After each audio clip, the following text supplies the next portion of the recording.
Welcome to Behavioral Health Today, a podcast brought to you by the Triad Network.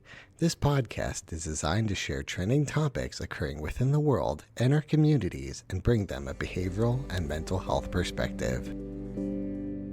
Welcome to Behavioral Health Today. I'm your host, Peter Fanger. My guest today is Dr. Richard Grossman. Dr. Grossman is a licensed acupuncturist and doctor of Oriental medicine whose lifelong dedication to healing began after an early trauma sparked his fascination with the power of plants and the mind. Trained in Los Angeles and later in Beijing under the World Health Organization program, he spent decades weaving together Oriental medicine, functional medicine, and deep spiritual practice. His work with ayahuasca and sound healing, shaped by extensive study with indigenous shamans in Ecuador and Peru, has evolved into unique synthesis of Amazonian shamanism, energy medicine, and multisensory ceremony. Richard is also the author of Trust and Forgive, the Medicine of Your Life.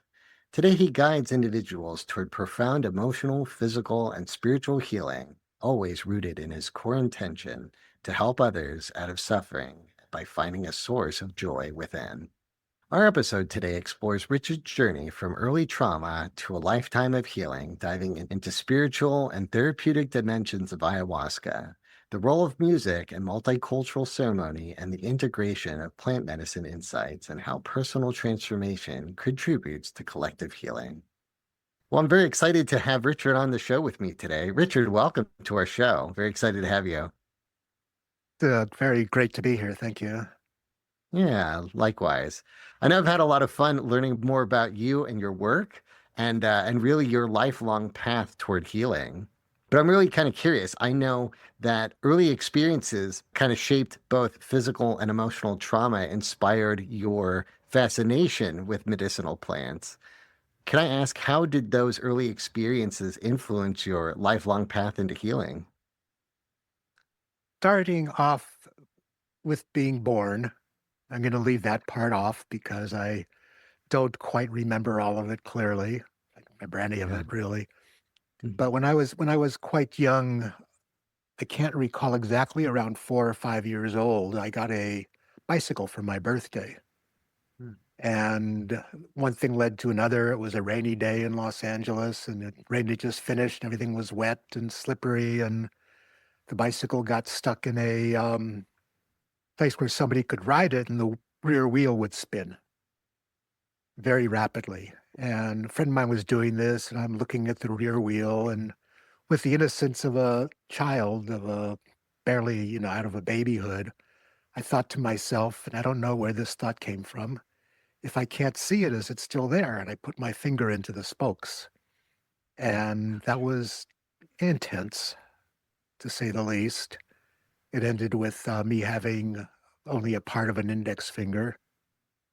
And that was the beginning of the traumatic cycle, because when I went to the hospital, I mean, I remember very little about it, riding in a car, screaming, blood everywhere, and my mother saying, "It's okay, it's okay." And my poor mother was, you know, barely in her 20s at that point, so she didn't have a lot of life experience and came out of the greatest generation in World War II and the Holocaust and all of that stuff, and not being part of it, but being aware of it. So for her, this was incredibly traumatic to see her firstborn in this kind of state. But then we got to the hospital, and I don't remember anything except little parts of it. I was on the table. They were about to operate on me. And I remember seeing this mask coming down onto my face and the worst smell ever. And then I'm spiraling down this tunnel of light. And as I'm spiraling down this tunnel of light, I was very aware of a number of people, I think 3, 4 people, or beings, I would say, not people, standing above me wearing cowls and looking down at me and talking about me and telling me everything. And the last thing they said before I went completely unconscious was, "Whatever you do, don't forget what we've told you."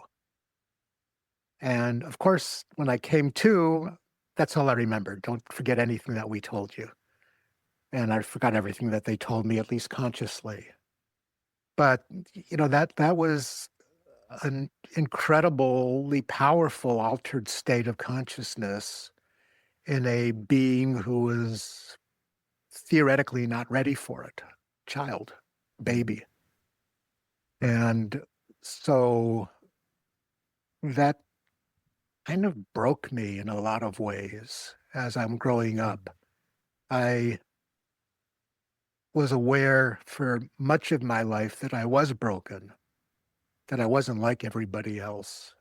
And, nobody else had had this experience of spiraling down tunnels of light and having probably they would be related to the Watchers out of the Book of Enoch, looking at me and teaching me.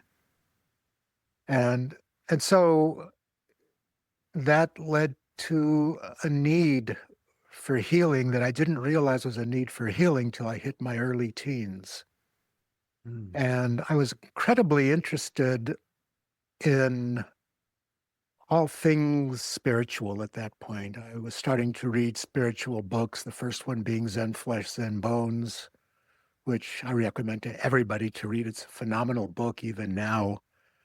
And, reading Be Here Now and all of these things I was reading were like, there's something that I don't understand that I need to understand to mm, heal. There's something I need to know here to help me release this pain that was inside of me because the pain led to stomach problems and to emotional problems. I was always on the verge of, blowing up in anger when I was a kid. My mm, poor parents had to deal with me. Bless their hearts, bless their souls. yeah, And so at some point, because of the time I grew up, somebody gave me a joint and I smoked it. mm, And mhm, they were, my friends were all like talking and laughing. And I'm like sitting there like this. And I just want to mm, understand and using it as a way to go deep inside of myself. That led to me, discovering headphones and certain musics where I could put the headphones on and smoke marijuana. And, I wasn't even 18 yet when I was doing this. I was thinking my 16, 17 years old. And I'd sit and I'd let my body go and I'd have these beautiful experiences, but they didn't heal me. They were like, you know, they were like hints coming from the side of the stage saying, there's something here, but this isn't it. mm, I started in a serious meditation practice at 18, went to India, sat on the banks of the Ganges, meditating and reading the Ramayana and the Bhagavad Gita, and beautiful experiences. Smoked marijuana with sadhus and had incredible experiences with that. When I was about 18, somebody gave me some acid, mhm, and I had no idea what it was. I was living up in Berkeley in a commune. I was kind of studying Gandhian nonviolence. I left home when I was the day after I graduated high school and wanted to discover what was real because I just could tell that where I was living in, middle class Los Angeles, upper middle class Los Angeles wasn't real. And so the guy handed me a tab of acid and I took it. And at that point, I had a beard. I've had a beard most of my life. And right, he thought I was in my 20s. I was 16. And mhm. so he gave me 4 hits of acid. And I looked at it and said, wow, cool. I didn't know it was 4 hits of acid. And then I swallowed it and his eyes popped open. He said, that was for both of us. Oh, no. Oh, wow. And the next thing I knew, he said, let's go watch Woodstock. It's down the street and to the theater. And I'm Nice. walking and like reality starting to melt around me. And I walk into the theater at exactly the wrong time at the scene where they're pumping out the porta potties.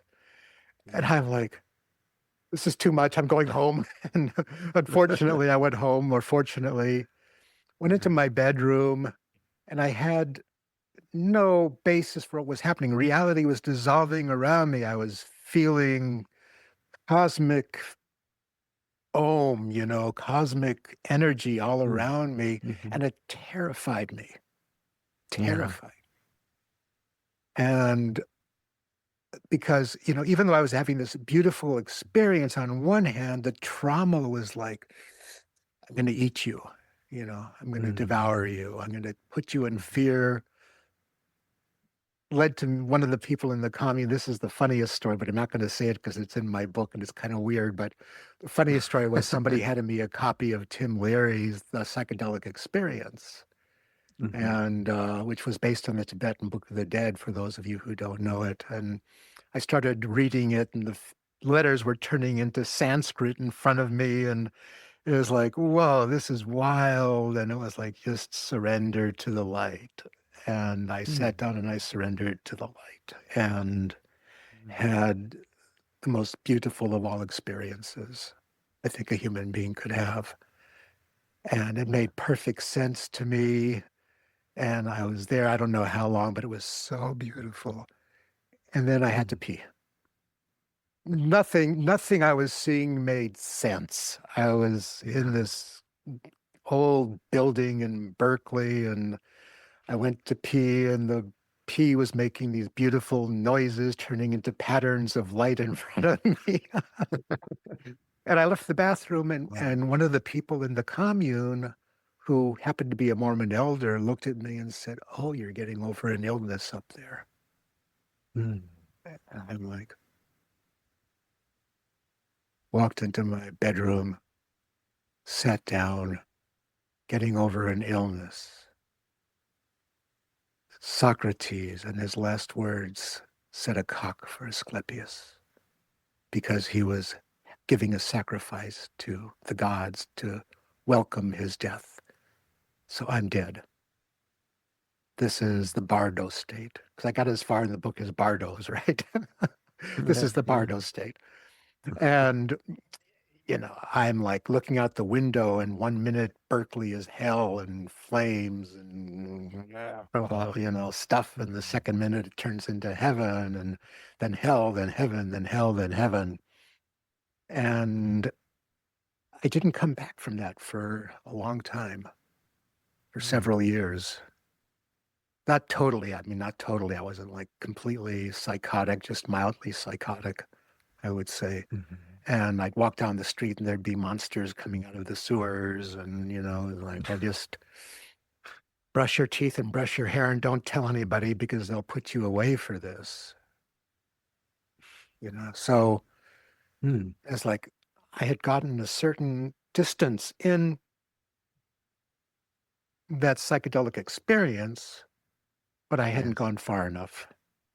Mm. So, I had a few more experiences with LSD, and they were all very powerful. One time I looked at an oak leaf. I was up in Sycamore Canyon in Malibu and looked at an oak leaf, and it turned into universes. And I just went into these universes. It was beautiful, but at the same time, there was like this disconnection from reality. I didn't know where I was.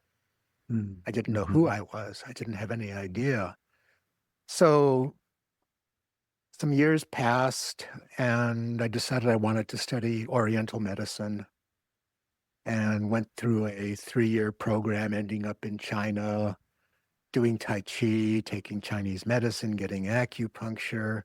And that all helped, but there was still something in the pit of my stomach that wasn't right. Mm. There's still like this feeling like the universe could fracture underneath me, and I'd be back in that heaven and hell state, or hell state, more like. Yeah. So a friend of mine who I'd known since I was a teenager called me up one day and said, "I'm working with psychedelics. I think it would really benefit you."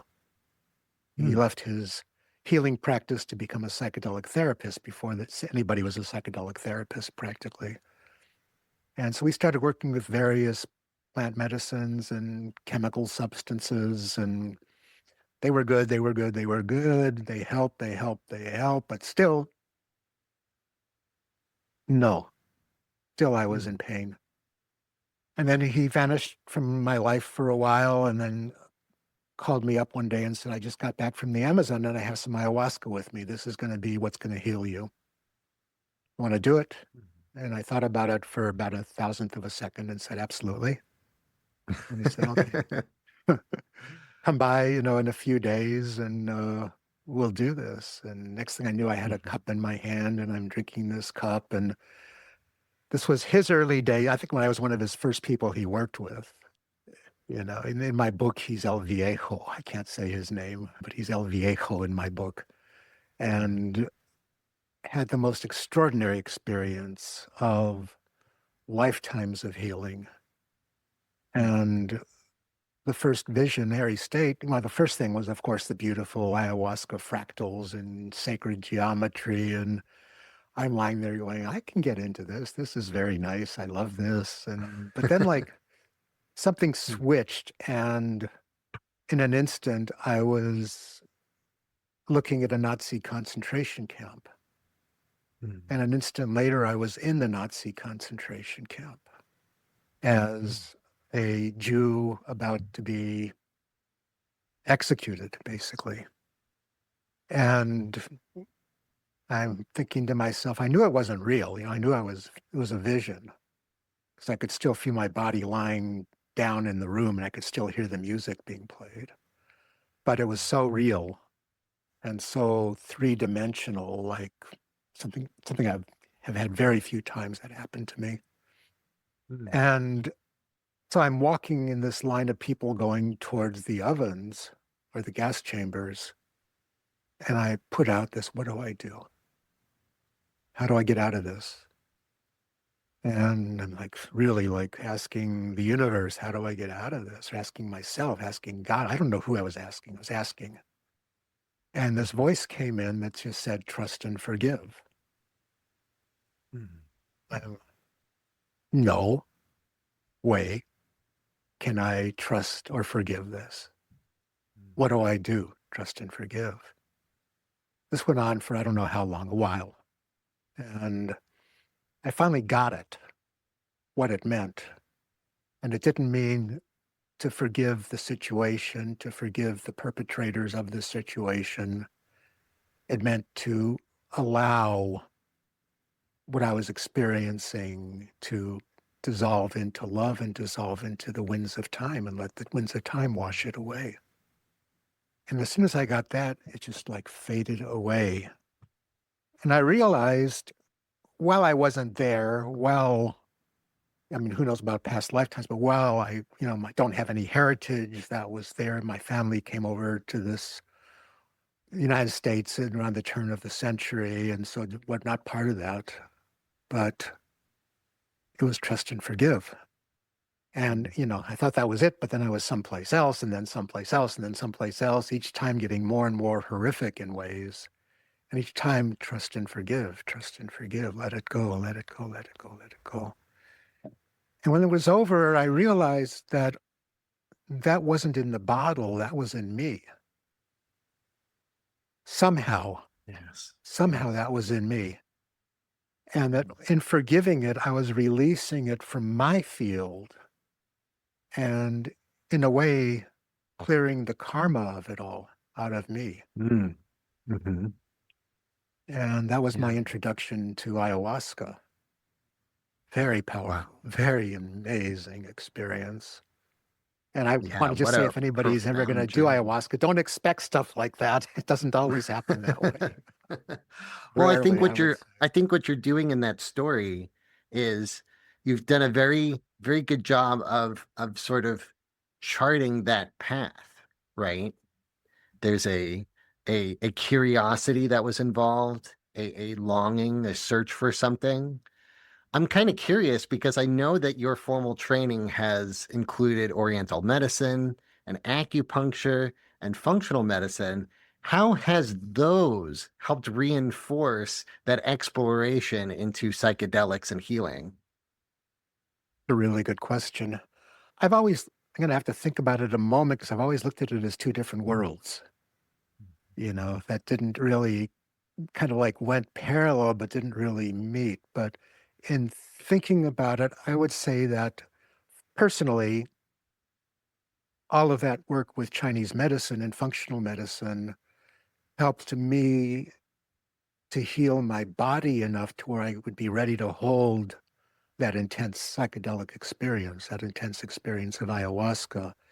And there was also the part of Chinese philosophy, which I love, of looking at the world in terms of energy flows and yin and yang and five elements and eight conditions and all this stuff that won't mean too much to anybody who's not a Chinese doctor. But, and the yin yang is much more than a symbol of Chinese restaurants on menus. But it helped me to understand energy.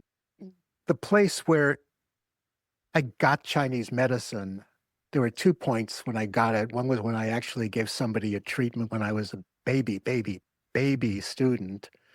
Pulled up on my book and I'm like, "Oh, da, da, da. Okay, I'm gonna use these points on this person." And a situation that she had been carrying for the last 4 years healed that night. I was like, "Okay, this works." And the second part came when I realized that Chinese philosophy was just a different way of looking at the same reality we live in, Mm, but from a totally different perspective. And I got that the perspective of Chinese philosophy, Chinese medical philosophy, coexisted with how we perceive in the West the world. I could say the North, probably more, well, West, North, Northwest, more accurately, how we perceive the world. And they weren't contradictory. So then when I started getting into Amazonian medicine, there was also a different way of perceiving the same world, but also not contradictory, that they could all exist together as a sort of a unified whole. I don't want to say I'm pushing Chinese medicine into Amazonian medicine or Western philosophy into Chinese medicine or anything like that, but I'm like holding them all at the same time in my being, mm. not as exclusive, but as complementary. Yes. Yeah, I've almost heard that idea of thought as almost divergent thought, right? We recognize the cultures that we're gaining our understanding from, and we diverge it into something different. Yes. Yeah. Could be even Yeah. evolve it into something different. Evolve. Yes, that's another good word. We'll be right back after a word from our sponsor. Continuing education is both a requirement and a learning opportunity, but finding the right CE provider can be challenging. AATBS, a triad company, offers continuing education for psychologists, social workers, marriage and family therapists, counselors, and behavior analysts.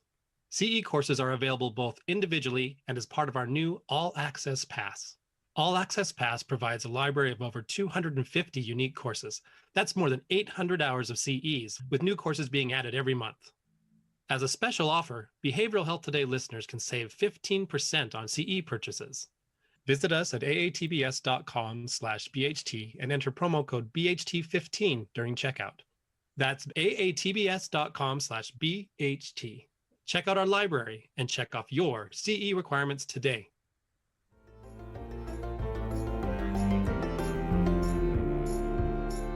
So I want to talk about your ceremony structure and really the philosophy, because I know you're very intentional about how you are guiding folks through the ceremony. From a 4,000-foot view, I know that you do group ceremonies as well as one-on-one practice, where you can guide somebody through one-on-one. But I also know that you're incorporating music, quiet, acupuncture. You're very intentional about how you've structured your ceremonies. So talk to me about how you are crafting this setting into a unified ceremony. What are you doing with ayahuasca and these ceremonies? I'm giving it to people, number one. And I'm making sure that they're well prepared before they come into ceremony Mhm, through the dieta, through I have a whole like manual that I give people that they study before ceremonies mhm, that involves I think everybody who's going to do an ayahuasca ceremony should learn to sit still for at least a half an hour and learn to feel what they're feeling and not try to make things go away. They also need to cleanse their body with diet and, avoid certain things that might be contradictory, which is not so important, but it's important.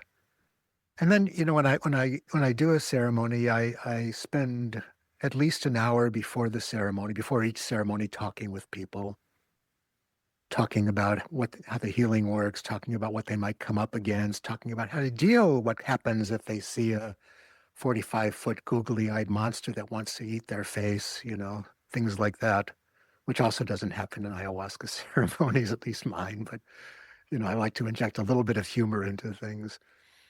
And so I prepare them so let's say you do have a bad experience. Let's say you're having a Yes. negative experience, a so-called negative experience. How do you deal with it?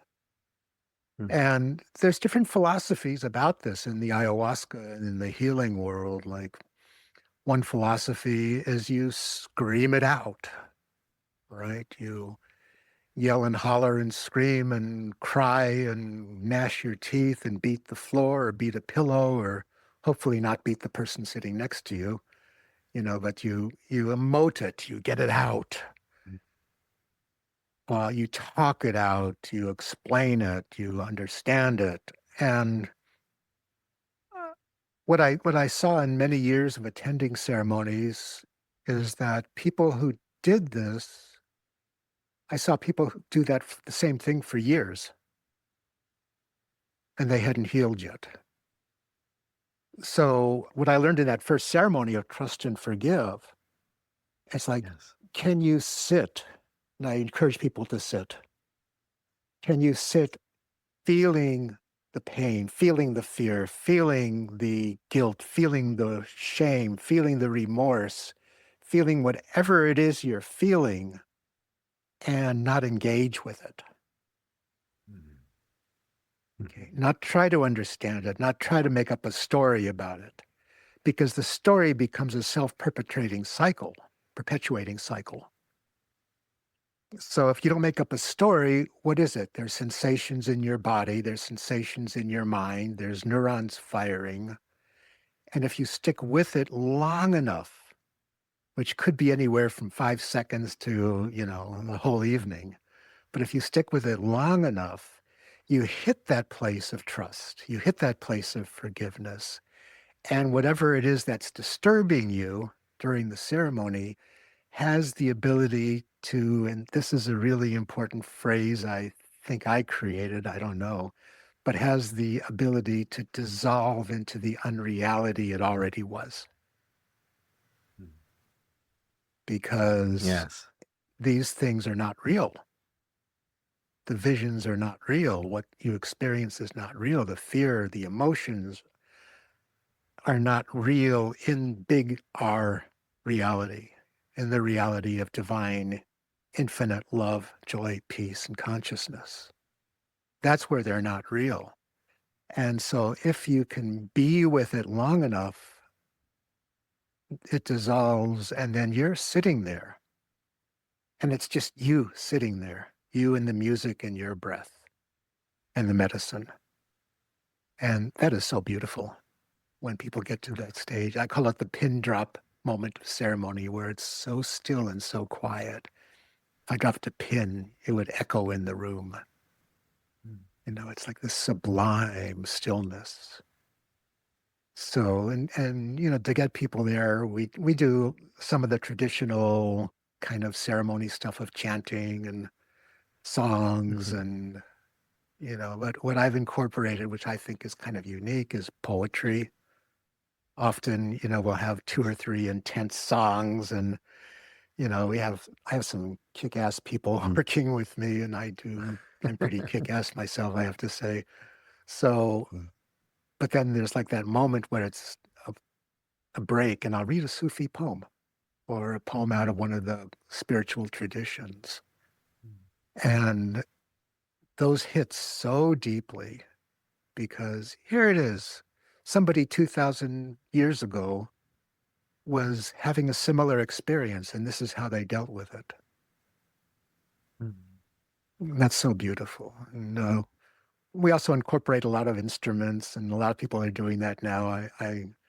We have didgeridoo duels sometimes, me and my assistant, and flutes and kalimbas, and we've recently added crystal bowls and gong. I've been doing gongs for a long time, but crystal bowls and metallic bowls, and That's usually towards the end of about a 30-minute sound bath. I think they call it sound baths now. Experience. We have somebody who comes and plays sitar sometimes, or different people bring their talents into it. And I encourage people not to right away share their talents or their heart in ceremony, but to sit for a number of ceremonies, and then when it's right, to maybe they can share a song, maybe they can share Mm. some music, because I consider ceremonies to be genius Mm. school for geniuses. You know, songs, one of the phrases one of my maestras used in Peru was ayahuasca is the healer of the healers. Mm. You know, so I think anybody who Yeah. sticks with ceremony long enough becomes a healer. They don't have much choice because medicine's that's one of her agendas. I so appreciate you painting that picture for us. It sounds, again, very intentional. I think it's very interesting how you are almost asking the person to prepare themselves for that ceremony, right? You're asking them to be able to sit in stillness and to, sit with uncomfortable as they go through that process, because that will help them reach that spiritual understanding at a deeper level. And I think that that comes really from your own experiences there. You're trying to guide folks in a way that you would have wanted to be guided yourself. Yes. And I never was. Right. That this is your experience coming through in the work that you are doing. Yeah. I'm really curious because you've said that plant medicine complements, but it doesn't replace traditional therapeutic work. Explain to me how these plant medicines can be complementary to that work. Good question. I just want to add, just from the last conversation, two things. One is from the Borg, resistance is futile.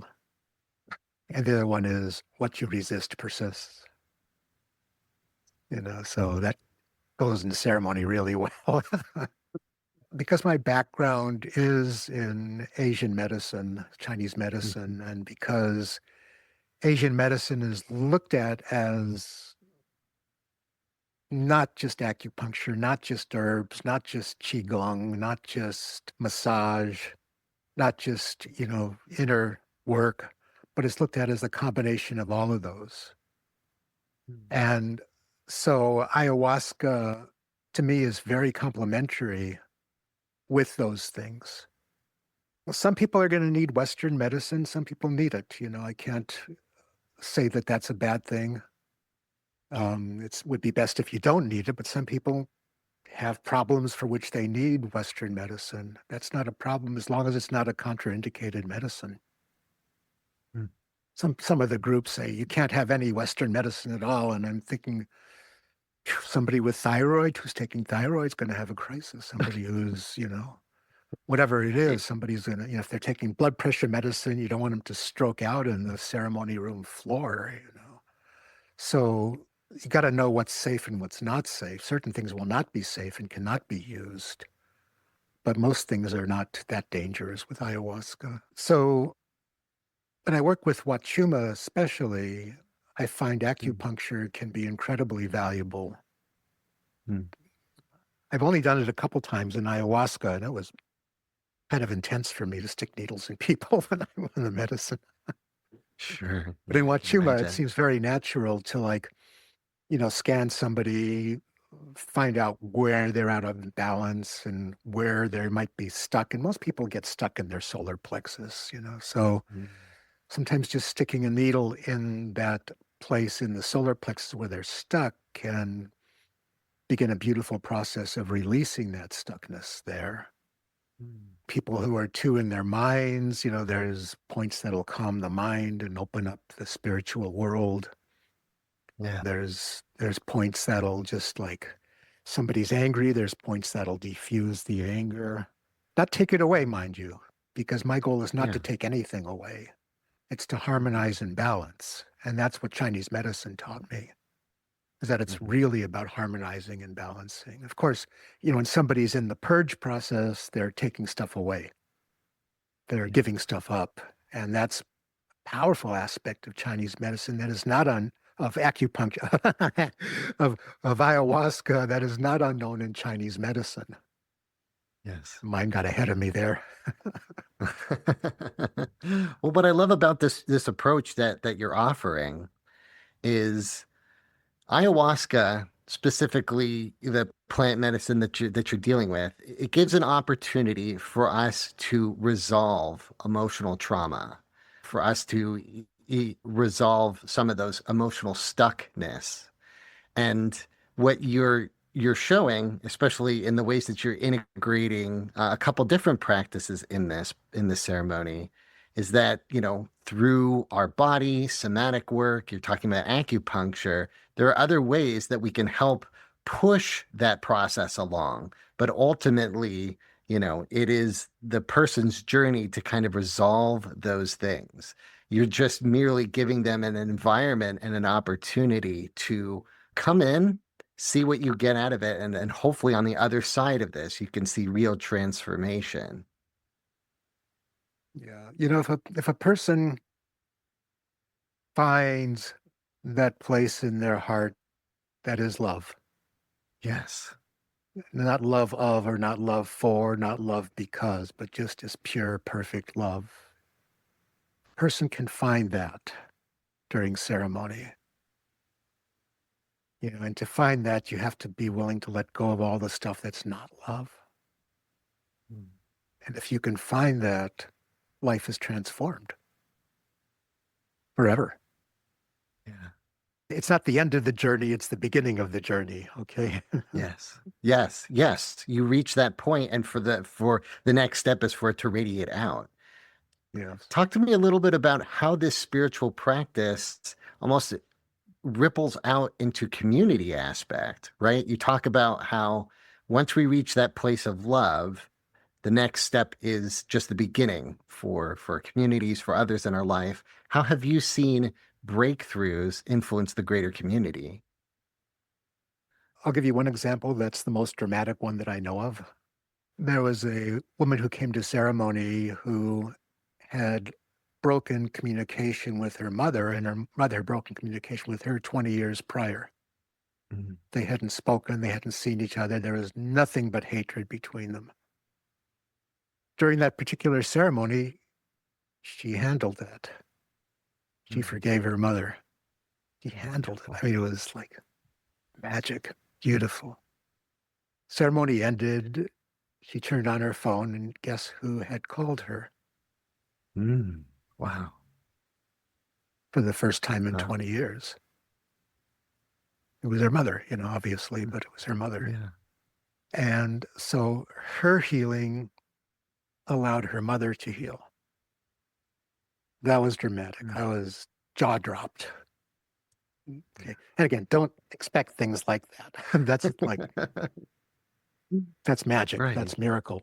Yeah. But I think, as far as going out into the community, I look at how the world is changing. And admittedly, we're in a really big mess right now Mm. with so many Yes. wars and so much hatred and so much brother against brother and sister against sister and brother against sister and sister against brother. And all this Right. stuff is going on.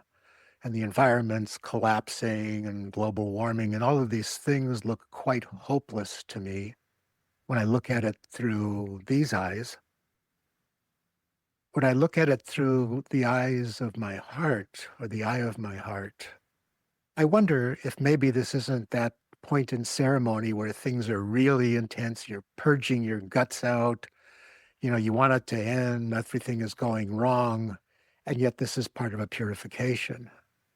This is Mm. part of a healing, a cleansing. And so, how has it changed? This work has changed the world tremendously. Not enough yet, but it's changing it tremendously. And I think the world of today is so far beyond the world of the 70s, 60s, 50s, 80s, 90s. in so many ways, there's so much more awareness and consciousness, and people are talking about things like love. People are talking about things like consciousness. People are talking about things like healing in a way that, wasn't part of the conversation just a short while ago. And perhaps had never been part of the conversation. I can't imagine my parents or my grandparents or my great grandparents having a conversation like we're having right now. It'd be Yes. out of Yes. their reality. It couldn't happen, you know, and God bless them all, but that was not part of their reality at that point. And how far back do we have to go to find that when that was a common conversation? There were just pockets of history where that was going on, small pockets. And now, heck, I mean, when I first internationally traveled, I felt like I was, the hot shot who knew everything. And these were all a bunch of, ignorant savages, not really. No. But I was talking about things other people had not ever heard of when I first started traveling internationally, or very few people had heard of. Now it's like I go into any community I go into in the world, and people are in the same place. Yeah. We've all, have the same, watching the same videos. We're all, doing the same thinking almost about how to bring peace. Mhm. And so that to me is the biggest indication. Did ayahuasca do that? Did mushrooms do that? Damn straight. In my opinion, absolutely, Yeah, absolutely, well, that's been a big part. let Yeah, me follow up on that. So as you sort of see this collective consciousness going in a certain direction, how do you see psychedelics and even more specifically ayahuasca weaved into that direction? right. One of the things I realized about ayahuasca in the early days, when I'm looking at all of these northerners, strange northerners down in the jungle trying to be Amazonians and not succeeding at it very well at all, Yeah. and then the medicine coming up into the north and Mhm. every continent in the world right now, except Antarctica. I don't think there's been any ceremonies in Antarctica yet. I would love to be the first, but I don't think so. But every continent in the world is having this effect on it now, and she wants this to happen. The spirit that ayahuasca reveals inside of a person, this Madre Ayahuasca, this queen of the jungle, this beautiful consciousness wants the humans to heal. Because if we don't, we're going to destroy her home. You know? Mm. And also because I think there's a great deal of compassion in that, because to me, ayahuasca, the spirit of ayahuasca is pure love. It is a godly spirit. It is pure love. It is pure gracefulness and graciousness. And so that's how it's percolating out into the world. And on the other hand, one of the paradigms that I use, or explanations I use, and I realize if there's any ornithologists out there that this is totally wrong, but I'm making it up because it works as a made up story. So if you see a flock of geese flying in the sky, they fly in this V formation, right? And they're following the head goose. Head goose turns left, the flock turns left, head goose turns right, the flock turns right. Head goose sees a lake, goes down to it, the flock goes down to it. Head goose wants to take off. They take off and they trade off head geese, of course, because it's a lot of work being the first. So the geese in the flock are basically just following the ass in front of them. They don't know where the front goose is going. They don't know what's happening. They don't even know, may not even know who the front goose is. So similarly, there's a small number of people, relatively small number of people who are taking ayahuasca, who are having these amazing soul breakthroughs, the amazing breakthroughs of consciousness, the amazing understanding that reality doesn't have to be the way we've created it to over the last 50,000, 100,000 years. It doesn't have to be. It doesn't have to stay this way. So their consciousness of this group of people who are finding God within through whatever means, sitting in a monastery meditating 20 hours a day, but they're finding God within through whatever the means are, become the goose at the front of the flock. They may not even know that they're the goose at the front of the flock. The geese behind them may not know that they're the goose in front of the flock. But the consciousness is permeating into a way that begins to affect the group mind, human awareness. Everybody? No. Some people won't, some people will. But I see it, I see it in the way people talk to each other. I see it in the intelligence of some of the shows on television now, or online, I would say. Yeah. Um, Yes. I see it in the way that music is incredible now. I mean, not the popular music, but this place where the explorers are going is incredible. And you can have even the popular music. Some of the singers in their songs are saying things that would not have tracked 30 years ago. Yes.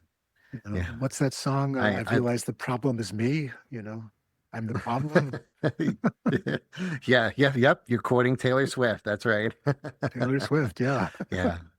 I love that perspective that you're painting. And, I think what you're really describing is when we are able to align with our true selves, the gift of giving others to align with their true self, whether it's through ayahuasca or therapy or other means, it all kind of points in this direction toward our alignment with a greater source. You pointed toward God. I think that is such a noble direction. And for those that do the work, that bring others alongside to guide them toward their path toward true self or a higher purpose, I think that is a noble cause, and it's worth celebrating. Let me just add in, because I know that that three-letter word is a four-letter word to many people. So when I speak of God, I'm not talking about the idea of, obviously the old dude up in heaven pulling the strings, or riding a cloud, or, anything like that, a judgmental being, but I'm talking about more of the South Asian concept of Satchitananda, truth, consciousness, and bliss. Absolute truth, absolute consciousness, absolute bliss is what's in the heart, in every single human heart. It's what exists inside of us. It's who we really are. Okay. And then on the other hand, right, I think it's a Hafez poem, but it might be Rumi. One of the lines I love is, see everything as God, but keep it a secret. So we're not being trained to be evangelicals for ayahuasca, or Yes. evangelicals for mushrooms, or things like that. We're we're being trained to be people who vibrate at a different level, people who vibrate from joy, from peace, from love, and are committed enough to do that, that if a person falls, they'll get back up again and start doing it again. If life gets tough, and life can get incredibly tough and painful and traumatic and horrible, and we all see that happening every day. But when that happens, you take a breath and keep on going. You keep that commitment to the journey going, because, Mhm. when we're walking on this path, we may be walking through heaven, we may be walking through hell, we may be walking through the past, we may be walking through our imaginations of the future. But the point is to keep on walking, because whatever it is we're seeing is not the end point, because there is no end point. It's an infinite journey. Infinite journey.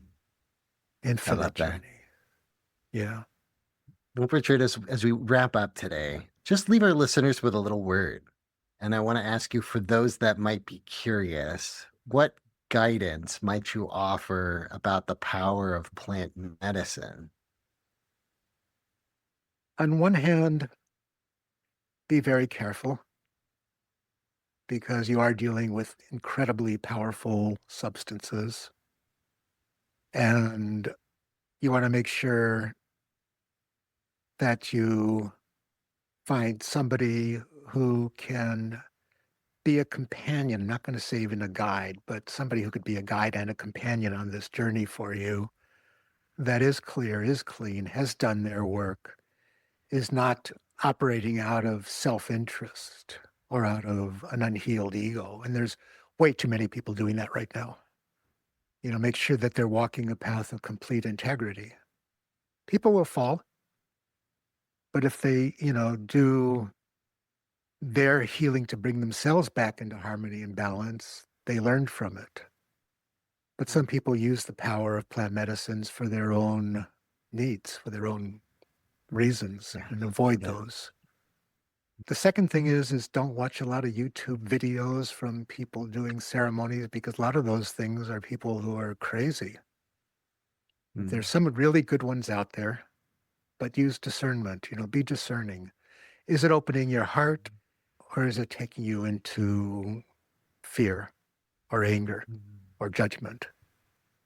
What I learned in doing my work is that there's many, many ways to do this work. There's people that will be attracted more to the very religious aspects of the Brazilian traditions, the Santo Daime and União de Vegetal. And there's people who will be more attracted to the shamanic things from Peru. The Shipibo culture certainly has value to it, and the songs are amazing. Or more people who will be more syncretic, which is what a lot of the people up north are doing now, of incorporating Sufi music and Indian music and chants and native chants and other things. Whatever it is, it should be beautiful. Whatever it is, it should trigger beauty in you. If it's weird, if you perceive it as being weird, it may be weird. It may not be weird. It may just be your own perception. But if you perceive it as weird, be careful, because it might be weird. But if you perceive it as something that, makes your heart sing even a little bit, that's a good indication that the inner radar is tuning into something that'll be good for you. And Yeah, you've used the expression healing must end in beauty. yeah, healing to be true healing must end in beauty. And I think that's really important to understand and to take to heart, because, if you're not being led into beauty, if you're not being led into that joy and into that love, it's unlikely that you're being led into healing by your own heart, by your mind, by somebody else, whatever it is. Beauty heals. Absolute beauty heals absolutely. Not talking about physically necessarily, but heals the soul. Heals that part of us that doesn't die.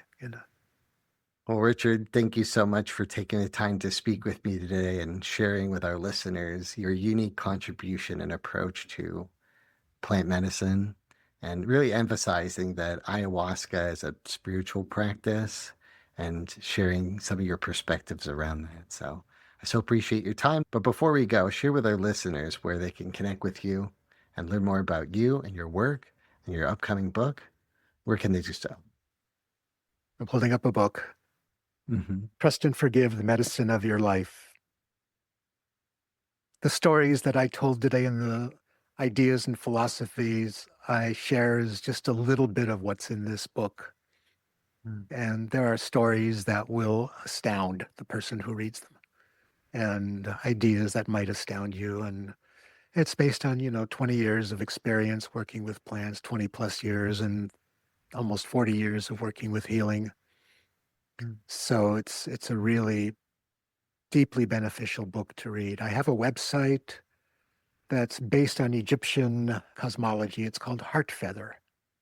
And Heart Feather was one of those things that I woke up in the middle of the night and like www.heartfeather.com. Mine.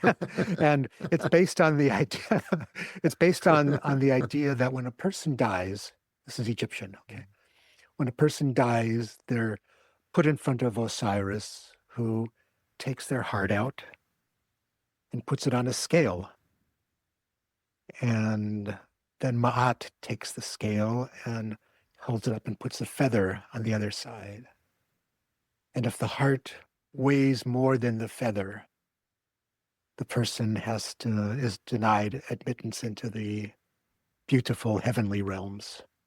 Mm. If the feather weighs more than the heart, in other words, if the heart is lighter than a feather, that's where the term light as a feather came from, the person is allowed admittance. So my journey, my goal, personal for others, is to help people make their hearts lighter than that feather. So heartfeather.com. Oh, it's awesome. I so appreciate that sentiment and the intentionality behind it. Richard, thank you so much for your time today. I've really enjoyed our speaking with you today. Thank you, Peter. Likewise, this was delightful. Yeah. Thank you. And I want to thank you, our listeners, for taking the time to join us. You can follow us on our social media at Instagram, TikTok, LinkedIn, YouTube, and more at Behavioral Health Today. If you like our show, please give us 5 stars and leave us a review. As always, the resources for this episode and an archive of all of our other episodes can be found on our webpage at triadhq.com/PHT. And we look forward to having you back with us next time on Behavioral Health Today. We appreciate all the support from our community, and if you like our show, one of the best ways you can support it is by giving us a 5-star rating and leaving a review. Behavioral Health Today is a podcast part of the Triad Behavioral Health Network, all rights reserved.